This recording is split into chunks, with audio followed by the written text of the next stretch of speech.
Hello, everyone. Welcome back to another show. The Palestinian resistance is striking again and again, time after time, inside of the Gaza Strip against the Israeli terror forces that are conducting massacres against the civilians. And this time they had another massive ambush in the area of Ash-Shuja'iyya, close to the central parts of Gaza.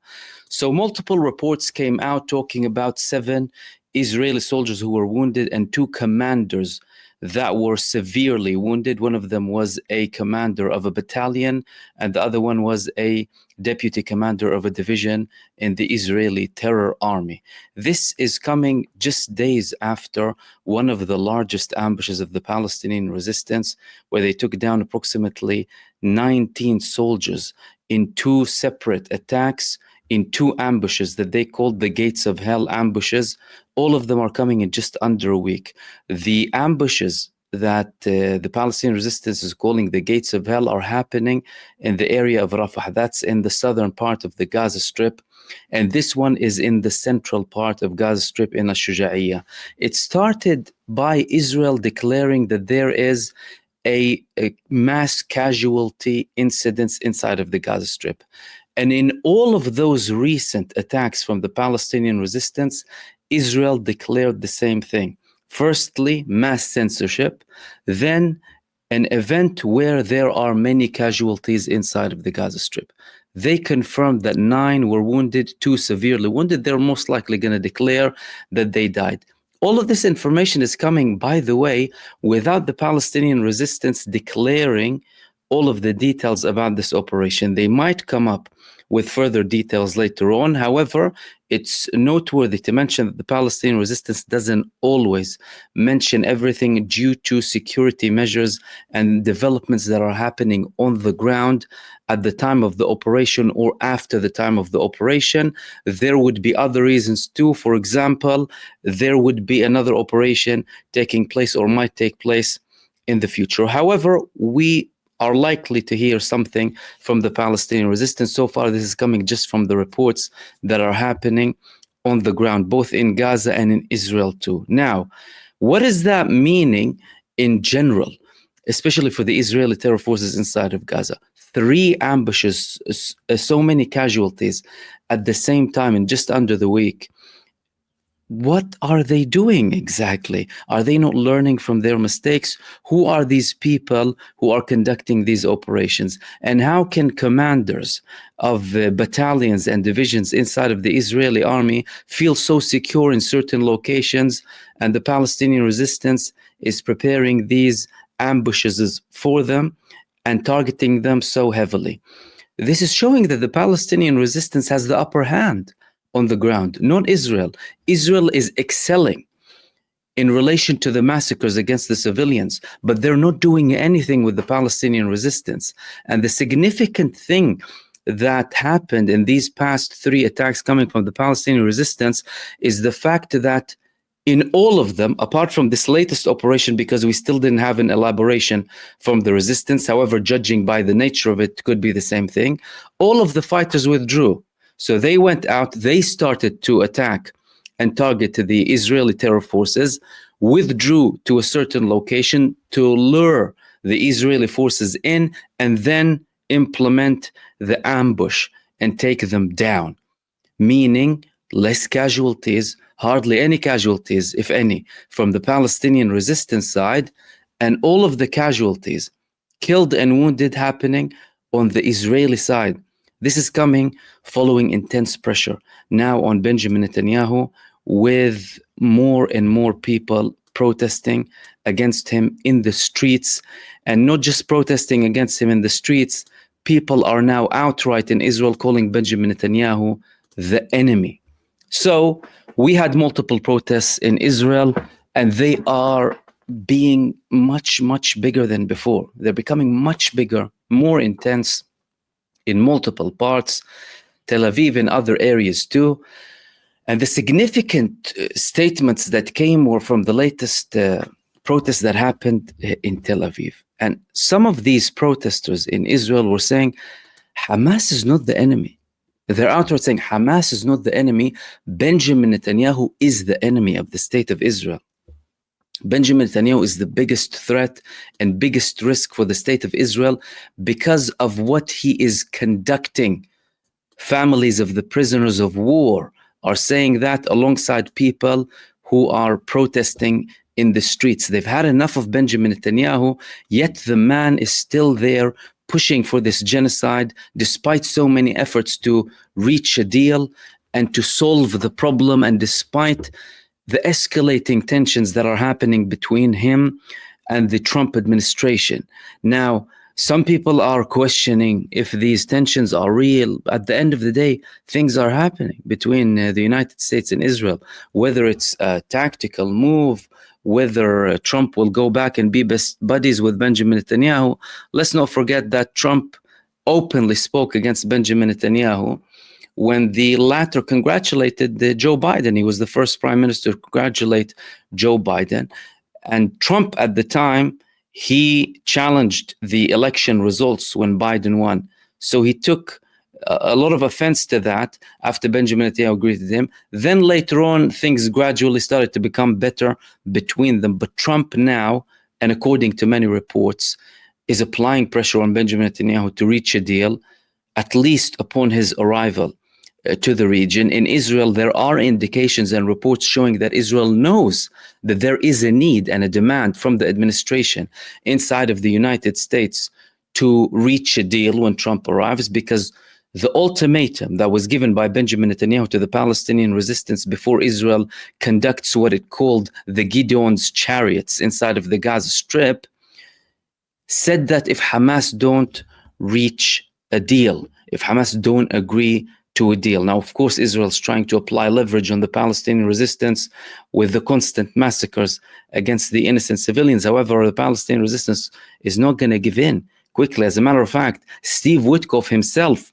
told the Israelis and published this information that the price will be heavier if Israelis won't accept a deal, meaning the conditions will be in the favor of the Palestinians and the Palestinian resistance rather than Israel if Benjamin Netanyahu continues with his stubbornness and continues this genocide inside of the Gaza Strip. Now, this is causing lots of problems and it's causing embarrassments to Israel, especially with more reports coming from Israel about Hamas using all of the weapons that are being left by the IDF or haven't detonated inside of the Gaza Strip. So we had this one report here in The Marker saying that the economy of detonation, they called it, the IDF left Hamas with explosive worth tens of millions of dollars.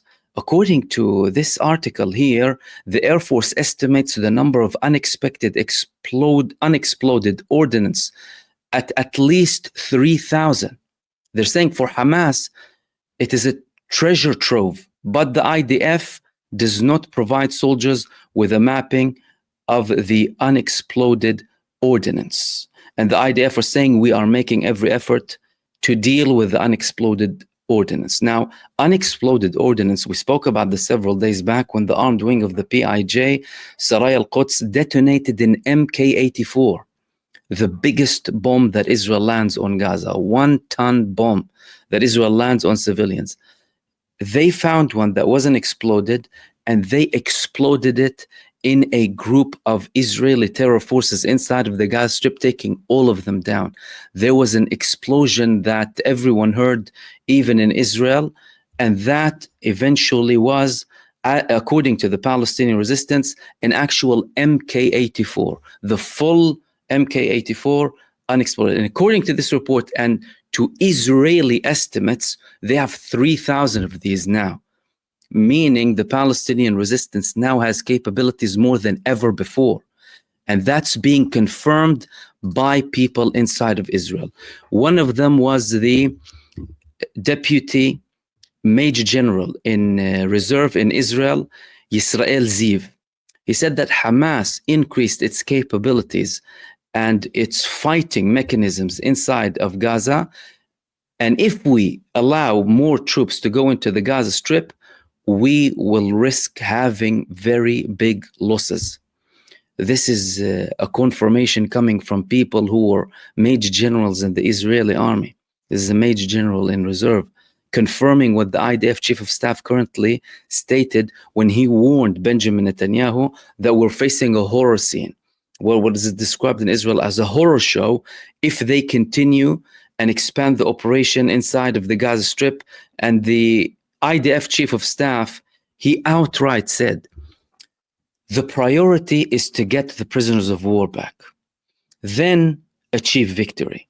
According to Netanyahu, achieving victory is number one, getting the prisoners of war back is number two. Now, what's not helping is the fact that the Palestinian resistance is releasing more videos of the prisoners of war inside of the Gaza Strip criticizing Benjamin Netanyahu in what is genuinely appearing to be a genuine video. Like, you know, you might think, okay, these people are held by Hamas. Hamas are telling them, say this and that. At the end of the day, they're talking normally. Clearly, they have up-to-date information about the recent developments. They're clearly watching television or having access to internet because they know the latest moves by the Israeli government. They know how active the Israeli streets are because they're describing them in their videos. And this one didn't really help. And the protests in Israel started to become more intense after this video was published, because the Israeli population waits for Hamas to publish a video, by the way.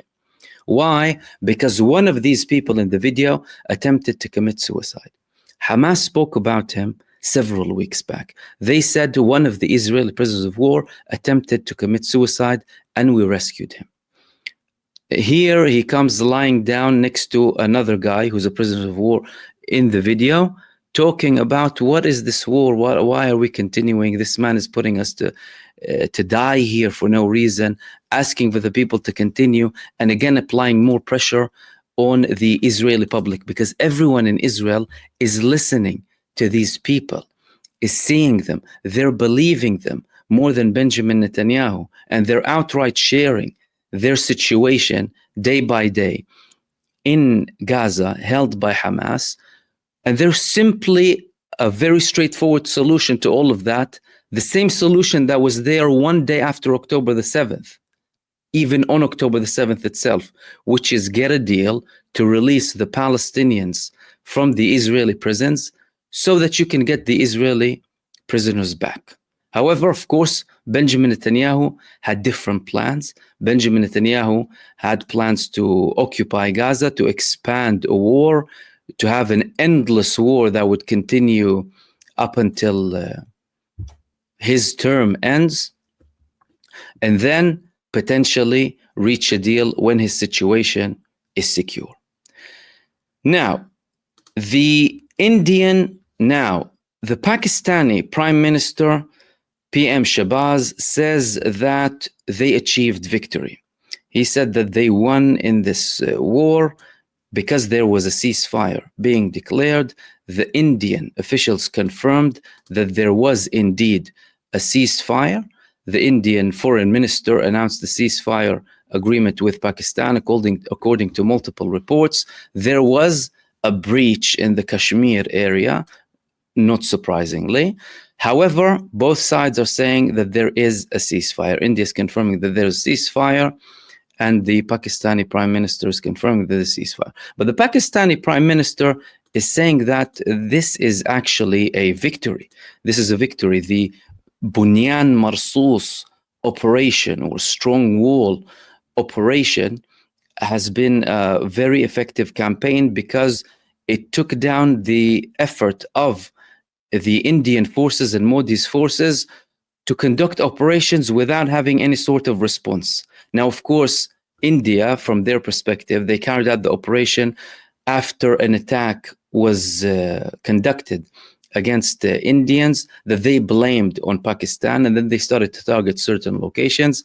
Pakistan started to respond back, and they were very effective in their response, especially in terms of air capabilities with the J-10s and with the Turkish drones. Now, in his speech, it was very interesting that the actual Prime Minister of Pakistan, he mentioned these countries. He mentioned Turkey and he mentioned China too. And he mentioned the people of Pakistan, people on social media as well. saying that Turkey, we won't forget their support for us. And also Chinese. So the Chinese leadership and people and the Turkish leadership and people who are supporting them, because according to him, our Shaheens took down the Rafales. Now, the reports previously said that, well, it was actually the J-10 that took down the Rafale. However, the Pakistani Prime Minister is saying that it was actually the Turkish drones that also took part in taking down the French Rafales that are used by the Indian Air Force. However, this ceasefire or deal, temporary deal, that Donald Trump is trying to take all of the credit for, although there were many countries that tried to reach a deal between both of them, including China, Qatar, Saudi Arabia, many other countries too. Trump is trying to take all of the credit. The problem is the tensions will continue. Why? Because there are still disputes between India and Pakistan, in particular in Kashmir. And so long as there is no solution for Kashmir, tensions will remain. Either a referendum for the people of Kashmir or a deal, an agreement, a proper agreement that will protect the rights of the people of Kashmir, an agreement that will be taken by India and Pakistan. That's on the Indian-Pakistani front.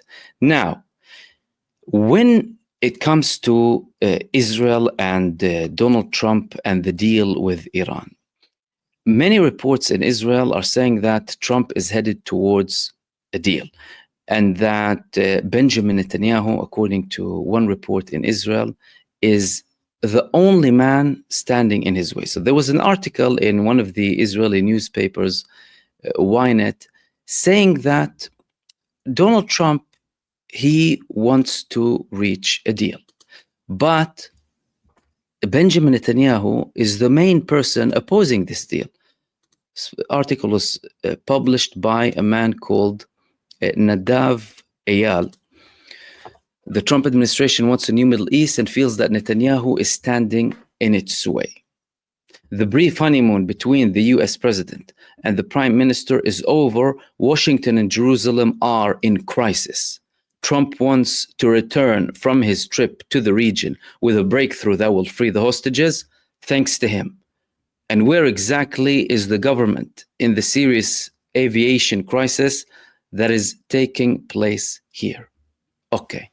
In this report, he's saying that Donald Trump and Benjamin Netanyahu, the United States and Israel, they indeed have a crisis. That's, of course, another report coming from Israel, from analysts inside of Israel, confirming that there is a crisis for the people who are questioning it or doubting the seriousness of this crisis. And Donald Trump indeed is on the way of making a deal with Iran. Benjamin Netanyahu tries to hinder, or has tried to hinder, this for very many times. However, without any success so far. Why? Because Donald Trump got rid of Mike Waltz, a man who was coordinating with Benjamin Netanyahu and trying to push for an attack against Iran. We've had the recent moves and statements like the Secretary of Defense canceling a visit to Israel, the statements from Witkoff that Israel will pay a heavier price, Huckabee saying that Israel doesn't have a right to interfere basically with any deals that we have with Yemen, and the fact that, guess what? Israel wanted to split Yemen from Gaza. Yemen ended up splitting the US from Israel. This is what happened. And Yemen is still targeting Israel, but without US support this time. These things are happening on the ground. Whether the US will change it in the future, make a different move, do something else, that's a separate story. But the bottom line is, Yemen is attacking Israel, and the equation changed. And the equation is the United States is no longer supporting Israel in the Red Sea. And that's primarily thanks to the effective attacks of Ansarullah against all of the aircraft carriers. And that could also indicate that USS Harry S. Truman could have had serious damage, way more serious than what the Americans are publishing, by the way. All of these things are very important. And despite the fact that Donald Trump is trying to reach a deal with Iran, that doesn't mean that Iran is naive or the Yemenis are naive. As a matter of fact, the Yemenis said, if they try and attack us again, their excuse will be attacking them immediately. Everything is prepared, and they're still approaching the United States administration with the same tone. Is Iran naive? Iran is not naive. Recently, they published this footage here, a full video of them, a recent video of them taking footage of the aircraft carriers in the Red Sea, in the region, all of the aircraft carriers of the United States, without the United States declaring that they have been monitored by Iran. They're doing that simultaneously with them having talks with the United States about reaching a deal. What is Iran saying here? Well, Iran is saying, it's nice that you want to reach a deal. We want to have a deal too, a fair, good deal. But we're seeing what you're doing. We know where you're going. We know your moves in the region, and you're under our radar. And this is not the first time that Iran published footage of them monitoring American warships in the region and aircraft carriers. In 2023, just after the beginning of the Al-Aqsa flood, they also published a full video of them targeting the aircraft carrier that the United States sent at the time, alongside its fleet, any other ships that are linked to it, and the United States forces in the region. Accurate information from drones very close to the aircraft carriers, again with the United States either ignoring or not reporting or not seeing this monitoring that's coming from Iran. Now, this shows you that the Iranians, they indeed want to reach a deal. They want to reach a deal, but they're not going to reach a deal by being naive to the United States and what it has done in the past not just in the past 2 years, that's been highlighted because of the genocide and the genocide support, but in the past several decades. Iran knew very well that they were next in line to have a war. When the Bush administration was talking about the new Middle East at the time, it included seven countries that they wanted to conduct wars against. And one of those countries was Iran. One of them, funny enough, was actually Saudi Arabia. The plan included Saudi Arabia, splitting Saudi Arabia to 2 states and then a holy city. It included the whole region being changed completely. Now, Iran, from their perspective, they have been preparing from that time. They saw what happened in Afghanistan, they saw what happened in Iraq, and they saw what happened in the whole region. And from that time, and even before that, the Iranians were preparing with very strategic capabilities and very strong air defense systems. They've been slowly doing that and escalating their preparedness so that if it reaches this moment, they have leverage and they have the capability to conduct effective attacks against the United States in any area in the region. Now, the interesting change that happened recently is the fact that Iran, in a way, escalated the tone with the United States simultaneously with the peaceful talks to reach a nuclear agreement, and despite the United States making peaceful comments towards Iran. Iran said that any base in the United States will be attacked if an attack is conducted against Iran. So they're saying that regardless of whether it's Israel or the United States, and regardless of the fact that these bases are used or not, we will be attacking every base in the region. At the time, the senior figure in the Iranian army told the neighboring countries, to our Arab countries next to us, you are our brothers. However, in case we're attacked, the United States bases in your region will be attacked. And this has created a new equation. The equations that are being created now by Iran and by Yemen are not in the favor of the United States, nor in the favor of Israel. And people need to recognize this.